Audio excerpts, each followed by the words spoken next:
எல்லாருக்கும் வணக்கம். நம்ம இப்போ கம்ஃபர்டபுளா ரிட்டையர் ஆகணும் அப்படின்னா நமக்கு எத்தனை பணம் தேவை? இப்போ ஒருத்தர் 30 வயசுல இருக்காரு, மாசம் 50,000 செலவு பண்றாரு அப்படின்னா, அவர் 60 வயசு வரைக்கும் வேலை செய்யறாரு, 60 வயசுல ரிட்டையர் ஆகுறாரு அப்படின்னா, இந்த 30 வருஷத்துல அந்த 50,000ங்கிறது பார்த்தீங்கன்னா நாட்டில் நிலவக்கூடிய இன்ஃப்ளேஷனை பொறுத்து எச்சாகும். இப்போ நம்ம நாட்டில் ஆவரேஜா இன்ஃப்ளேஷன் ரேட் பார்த்தீங்கன்னா 6%.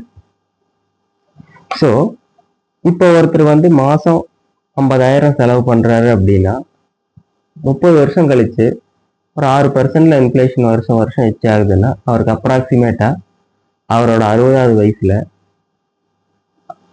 1,50,000 லட்ச ரூபா இருந்தால் தான் இப்போ அவர் செய்யக்கூடிய 50,000 ரூபா செலவுகள் ஈக்குவலாக அந்த 30 வருஷம் கழிச்சு செலவு பண்ண முடியும். ஸோ அந்த 1,50,000 லட்ச ரூபா 30 வருஷம் கழிச்சு அவருக்கு வரணும் அப்படின்னா அவருக்கு குறைஞ்சது அவருக்கு கார்பஸ் அமௌண்ட் அவருக்கு ஒரு 2 கோடி ரூபா இருக்கணும். ஸோ அவர் இப்போ செய்யற முதலீடு ஒரு 12% வளருது அப்படின்னு கணக்கு எடுத்துட்டோம்னா ஒரு 30 வயசுக்காரர் அடுத்த 30 வருஷத்துக்கு மாசம் ஒரு 6,000 ரூபா சேவ் பண்ணாருன்னா அந்த 2 கோடி ரூபாயை அவரால் அடையக்கூடிய வாய்ப்புகள் இருக்கு.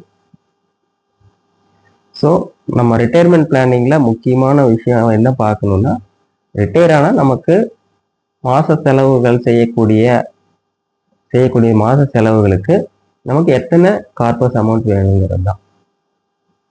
தேங்க்யூ.